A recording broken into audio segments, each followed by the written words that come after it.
think is happening.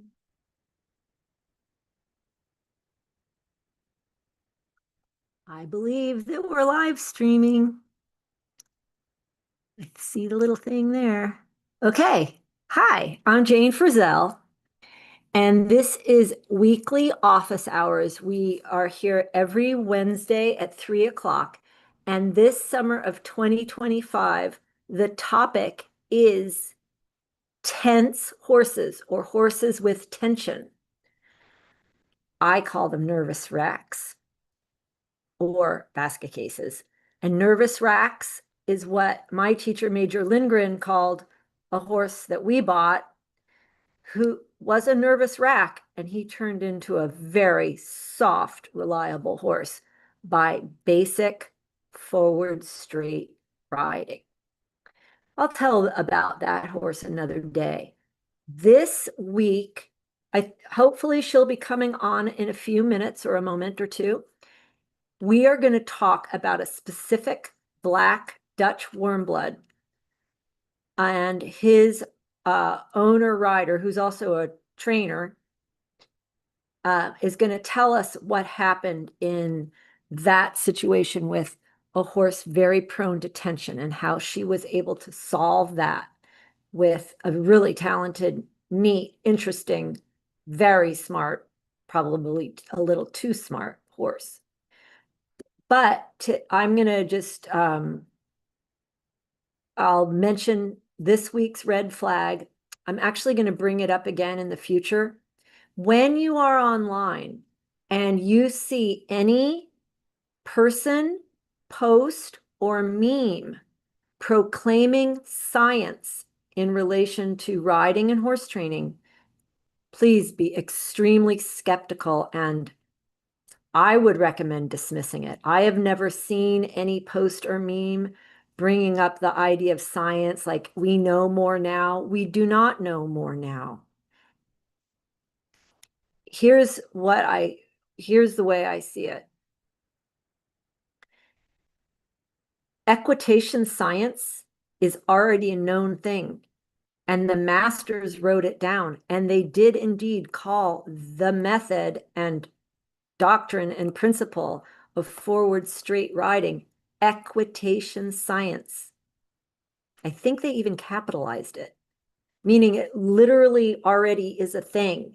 And so anyone who of the newer generation that doesn't follow the original equitation science, they're not following equitation riding or horse training. And I do believe that things get invented, like ChatGPT got invented. We didn't have that 5 years ago. So there are new inventions, but that invention relies on the English language being established. So if someone is going to say that they have a new knowledge or scientific information on riding or horse training,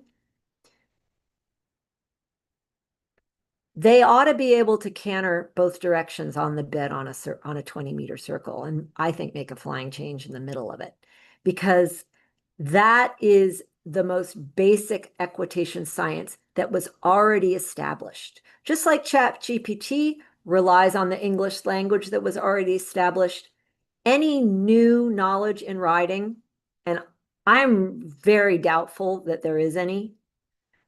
Oh, here's our guest, Janelle Robinson. Anyway, any new information. Hi, Janelle. Your hair looks great. You're muted. Oh, let me see if I can put us both on.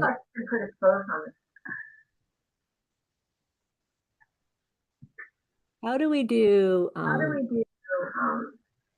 Why is there an echo?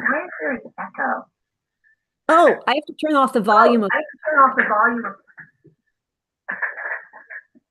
I remember that from a lot.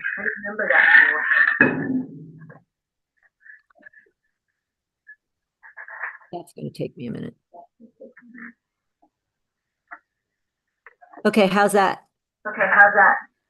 I can hear you. You're muted. Can you hear me okay? You're muted. I can't. Shoot.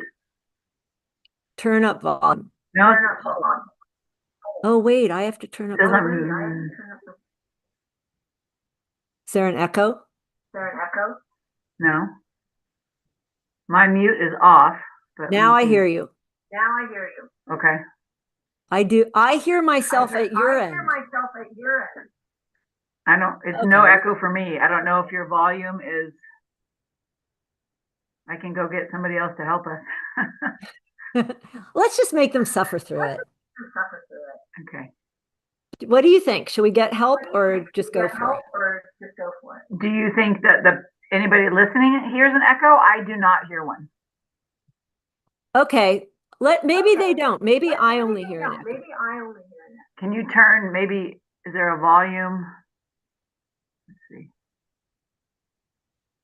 I tried turning the volume on my own computer down.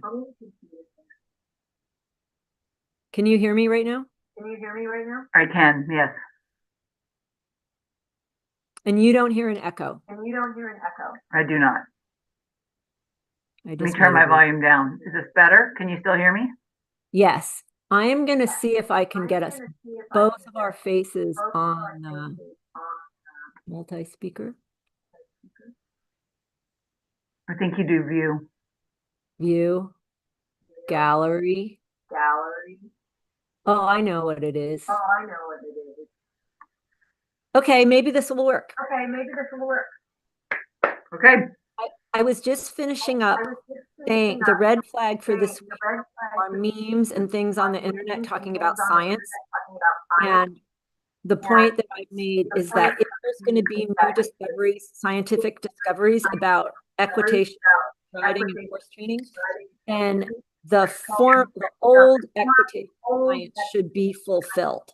Fulfill what the original equitation science, then explore new ideas. But I don't think that, I think that equitation science as writ is sufficient. But that's my thought. Well, I think it's a little bit like Chinese medicine. So if you think about Chinese medicine and the acupuncture points and all the acupressure points that they found without dissection match up exactly with the motor points in the fascia. So they were ahead of their time without having the science, but it was out of necessity. So the equitation science from the old dead guys, their lifestyle and their means of living required their horse to be sound, happy, forward, because they needed to have a livelihood. So they figured out things, probably through trial and error is my guess, that align with science. So if you look at scientific research and backing it up, it's very similar to, the human body. So if you take, as a physical therapist in my background, if you take a human body, and I worked in the sports medicine clinic for many years and saw lots of people coming in with back pain, neck pain, shoulder pain, hip pain, sciatica, and very much problems orthopedically because they weren't moving their body properly. So if you think about development as a child, we're born like this little blob, and then we start getting more central control. We get our trunk control. Then we have this proximal stability. Then we reach outside of our base of support and do everything, but we keep this proximal stability. And as kids, we roll, we tumble, we crawl, we move, we do all these athletic things. And then we get older and we sit. And so we start to lose our proximal stability and we start moving distally with our arms, painting, computers, with our legs, and we don't use our whole body together. And then that's where all the pain, the back pain. So I fix people by changing their movement patterns. So by correcting their movement patterns and making all their muscles align properly, so I don't have all front of the muscle working, nothing in the back. So I could stretch the front all day long, but if I don't strengthen and make it balanced, I always use the analogy of a what do you call it? A boat, a mast sail. If all these muscles are working, it's pulling the mast like this. And I can tell you to stretch this all day long, but until you get everything working both sides, the mast can't go straight. So the human stuff is very similar to the horse. So the more I got into it as a physical therapist, and I grew up riding and had horses, and since I've been a little kid, I started going, well, gosh, it's the same. So it's not this mysterious thing. It's what these people figured out a long time ago. Stick to the basics, and the basics Already of figured training out. have already figured it out to keep the horse straight and going forward. So forward and straight, the adage, what does everybody need to go forward and straight? Well, where I think personally I got mixed up, and I was under the assumption of forward means driving, and I was missing the carrying. And I knew about the weight aid, I knew the four natural aids, but I missed the carrying and the weight aid as the predominant. So once I figured out to match the carry with the propulsive forces, that I could govern both of those, that's when everything changed. So I had a very, I'd go to dressage shows with this beautiful, lovely, talented horse, and all my comments were tension. Oh, lovely horse needs to be more relaxed. Oh, wonderful rider, horse needs more relaxation. And I was like, how do I get this horse to relax? And it wasn't through more pressure, more tension, more draw reins, more double bridle. It was through back to front riding. So what if you And do a what turn on the about forehand, things like Janelle? supplements, like calming herbs or Oh, believe me, I tried it all. okay. All right. I just wanted to if I get would, if I would have thought I could have swung a crystal at it and it would have worked, I would have bought crystals. I okay. mean, you get to a point where you're just like, it's got to be mysterious. It's mysterious. I got to figure this out. And I'm like, wait a minute, I'm not that stupid. I can figure this out. So when I go back to the basics, and I remember I had to send a video of turn on the forehand to you, and I was like, I know how to do turn on the forehand. And you're like, that wasn't even a turn on the forehand, because I knew the aids, but I was running the aids together. And by running the aids together, I was jamming this hot, sensitive horse, jamming him more.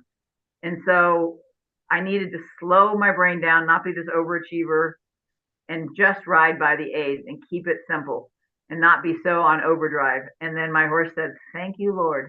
Thank you, Lord, for just riding by the book. And Fighting by the book.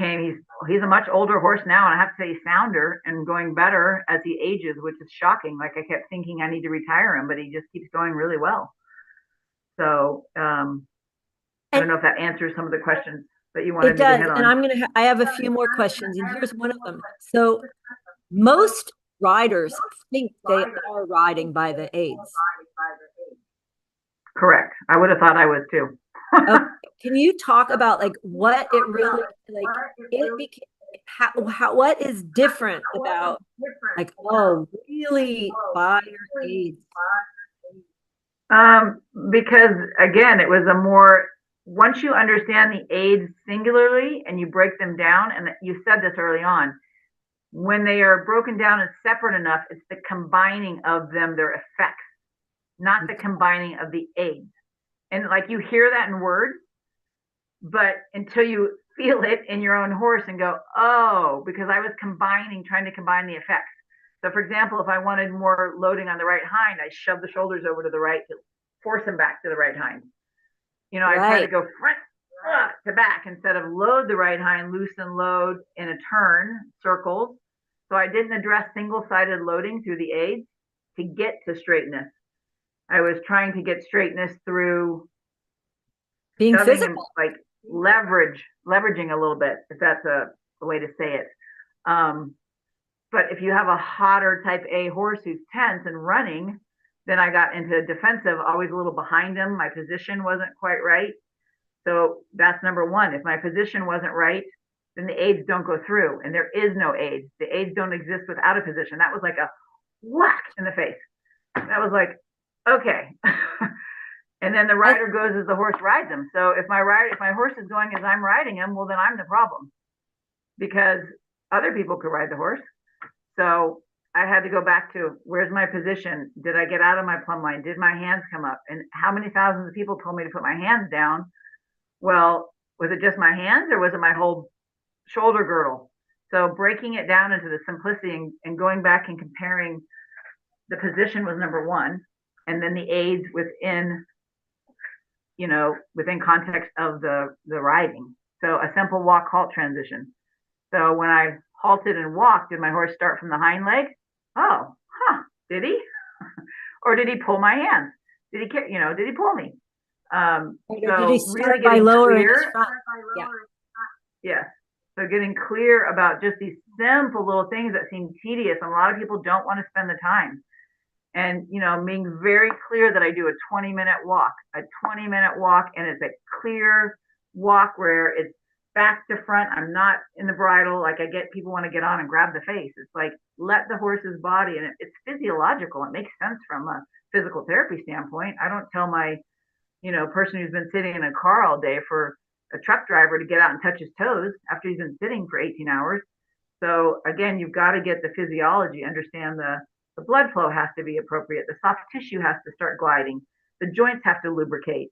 So there's a lot of physiological things that happen. That's what they knew about because their horses, they needed their horses to live. So following it instead of getting so fast about, oh, I only have 10 minutes, I only have 20 minutes. Well, if I only have 20 minutes, I'm going to walk that day. So that's good horsemanship. Everybody wants a shortcut, and myself included. And you can't take the shortcuts because in the end, they'll backfire. So getting everything operating, how would you, what back to front riding, of course, is that our seat and the horse himself learns to govern his own propulsion with the restraint of the load, the carrying power. Right. There, and what I observe in the world is people riding too much the lower joints below the stifle and below of the horse and concentrate on the stifle and below. How did training the actual hindquarters of the horse really calm the horse? It's like I said with the humans, right? So if you have back pain, it's usually because you're working distally. You're working further away. Your hips are not working. Distally means so once you get the person, distal. Yeah, you're working farther away. Once you get the hips working, mobile and effective, the back pain goes away.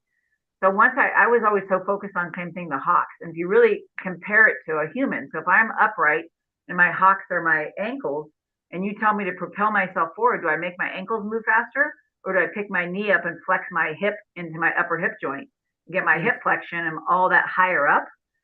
So when I made that connection, I'm like, oh, well, then okay, I get it. But then I had to feel it. Yeah. And I had to feel it by you drawing my attention to a simple transition of walk, halt to walk, or what happened in that transition. So just somebody who has enough awareness, because for me, it's a feel thing under your seat. So your seat becomes so sensitive that there's this small space that you ride them from back to front. And if they get outside that space, they're pulling you and it feels terrible.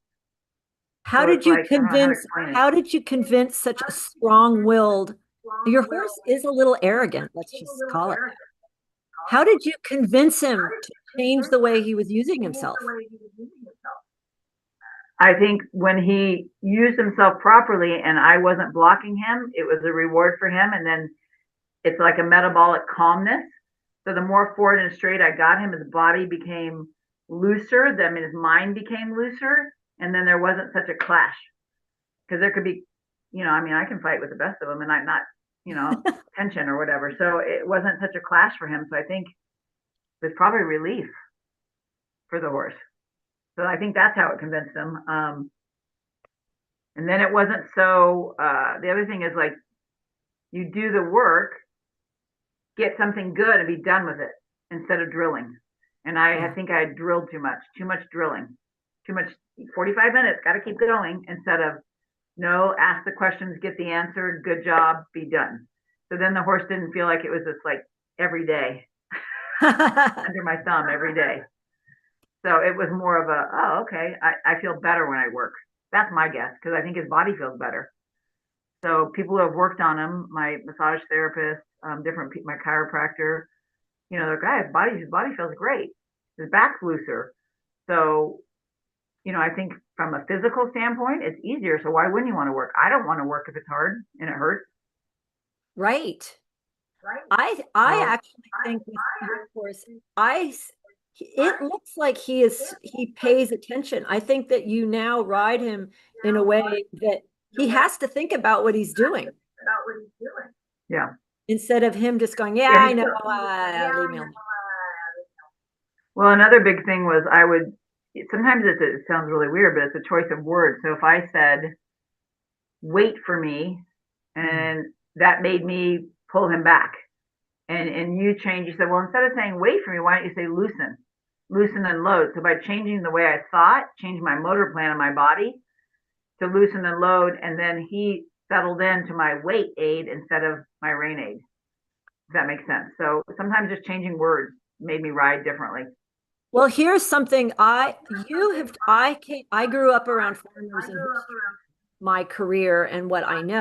So I only know the lexicon of the horseman. I have learned many, like distal and proximal, I learned from you. And motor plan I love the phrase motor plan, and that is a term used in your profession as a physical therapist. Will you talk to us a little bit about a rider's motor plan and a horse's motor plan? Yeah, if you think about like your movement patterns, so say you're a skier or something like that, and you learn from a young age. So I always think of the brain like a record, and you know how records have deep grooves in them where their songs are. So we create these deep grooves in our brain from things that we do repetitively. So they're in there. They're like a pattern as you do it more and more. Well, you want that motor pattern to be efficient and functioning. But if you have a bad motor plan, like I had a horse that used to rear all Down the left time, and so hand. I had this weird like bad motor plan where I'd hook my hand and be ready to fight. And somebody told me, "Why are you riding in the path?" And I was like, "Yeah, I have this weird little motor plan that I do to protect myself, and I didn't even know I was doing it because it, you know, survival." So you have to, your motor plans have to be fluid and connected to the horse, and that it's just basically creating it's a coordination input and output, um, sensory input and motor output. And so many people riding is against everything that your body wants to do naturally. So what do people do when they lose their balance? They go fetal.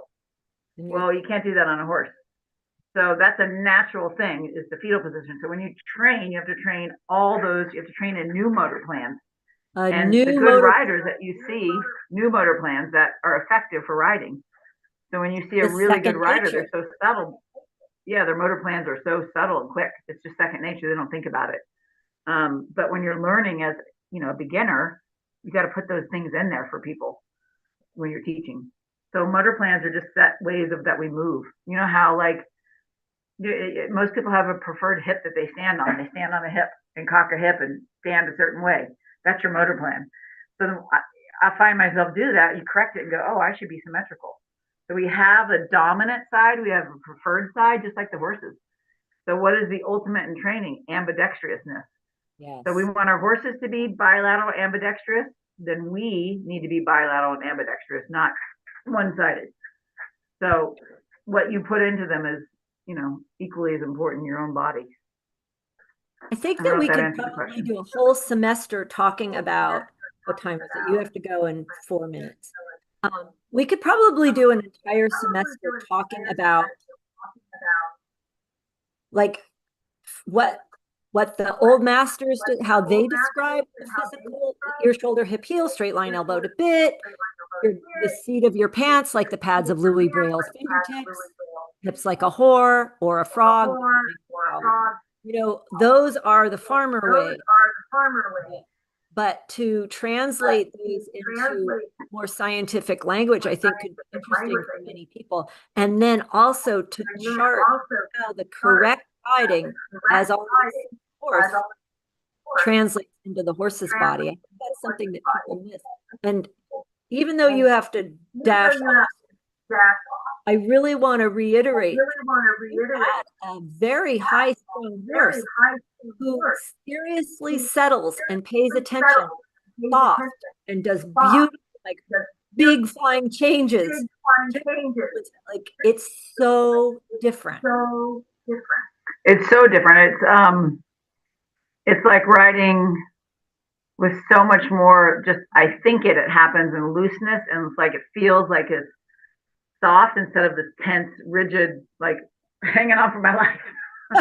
Well, he does grab the bit and run off like a pirate. Ah! Yeah, it's like going around versus like, yeah, it's definitely different, and I It's a can only imagine from a standpoint of your own body. If I move around in tension, if I'm lifting weights and I'm in tension, my neck's going to get jacked, and then I'm going to be sore. But if I can do something with a fluid movement, or if I don't ballroom dance, but ballroom dancing, you know, I love to dance, but if someone jerks me around the dance floor, I freaking don't want to dance with them. I can't stand it. I'm like, Right. yuck. Or if they're like wimpy and they don't hold Yes. me, ugh. Ew. Like you gotta, Ew. it's that nice, that middle connection where it's like going together. That's what I Conductive. think of. I think of dancing. Yeah, Yeah. I think of dancing. It's a partner. Um, so I don't, you know, maybe I was jerking around the dance floor too much. He didn't like it. I think that you guys were both like a little bit like you Yeah, were who was gonna win. But yeah, yeah. I think now it's what I think is so amazing. It's like a systemic difference. Oh yeah, and even just you know, the feeling in the neck being straight and away from me, and long and open and straight, and just this horse underneath you. The other day, I said I felt like I was sitting on, like, it felt like an apex, like I was sitting here, and Yeah, this was just going yeah, on the top instead of a of rainbow. I have yeah. one quick question. I know you have to go. How would you say that insisting that your pirate become obedient and not guess and not take over, that contributed to it, didn't it? One of How the did you things is get through to him? staying. I think the term you said, staying ahead of his thoughts. Mhm. So it's being proactive, not reactive. Mhm. We're going here. We're going here. Here's the next point. So scouting the line, and that's obviously eyes, duh, that's in there. Like everyone knows you got to scout the line to get somewhere. How many thousands of times did you hear it that the school figures are important, but they're there for a reason. They're gymnasticizing.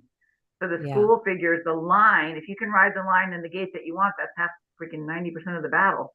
But that how is. many of us get off topic?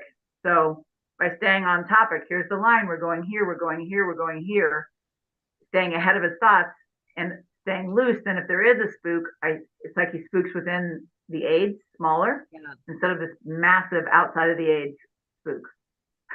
He's, If that they makes sense. they may still happen because he is who he is. Yeah, it still happens occasionally, but it's more within something instead of this massive outside all across the arena, you know, running sideways. Um, but yeah, staying ahead of his thoughts, and then the it's like us. If my jaw is clamped, my neck isn't loose and my spine isn't loose. But if my jaw is loose, my entire spine is loose. So when he clamps on the bit, I say to him, if there's tension in the bit, I know I've got tension somewhere behind me, somewhere Right. under me that I need to solve to get the looseness. So I can't get it from front to back. I need to Right. let everything, the what do they say, the driving aids, right hind, right front, left right, everything has to go through this way, but then the restraining Then you aids, it can has to be get able to come this. through this way. Yeah. So it's got to be able, like, both ways. So somewhere is something stuck. So anyways, that's the mouth is a mirror, the jaw, the loosening of the jaw is a mirror for what's happening For the whole behind body. it. Yeah, right. And that we have to address the going before we address the end of the spine at the Yes. And I think a visual of, you know, anchoring the spine with your weight. So if I have somebody on my massage table and their back is really hollow and their back is tight, and I put my hand on their sacrum, that triangular bone, and I push down on their sacrum, I release all that soft tissue, and they say, "Oh, my back feels so much better." Like it's like letting their back, right. you know, go from hollow to like stretch. And my weight can anchor my horse and let him stretch over his top line Yes. So then he can versus me. yes. Then he can stretch from, because me, I'm the anchor, I'm the ballast, so that he can stretch Yeah. forward. But if I'm perched or tight, he can't stretch because I'm not in the middle. So And he's anchoring also that, a little me more, they anchor visualizing that. themselves, well, they anchor themselves when they sit a little in their coxo-femoral joints. Right, right. So I All think right, it's just well, really like, I think you have a lesson right now. yeah, I do. But thank you for checking in, and hopefully that helps. It does. It helps so much. And I really want you to come back because I think there's more we can talk about. But this was really cool to Okay. talk about this one horse. You are a wealth of knowledge because Well, there. I appreciate it. I don't know how to get off of here. So are you going to Oh, I'll dismiss me just or end do I it. do it? Okay. you're a wealth of knowledge, and I want you to be able to share scientific language of anatomy and physiology and athletics as it applies to equitation science, Yeah, not for invented sure. science. Right. Yeah, Thank there's a you. big picture. People get stuck. Yeah, people get stuck on the little stuff. We got to keep the whole picture. Think it proximal. All right. Thank you. Thank Yes, you. right. All right. Bye.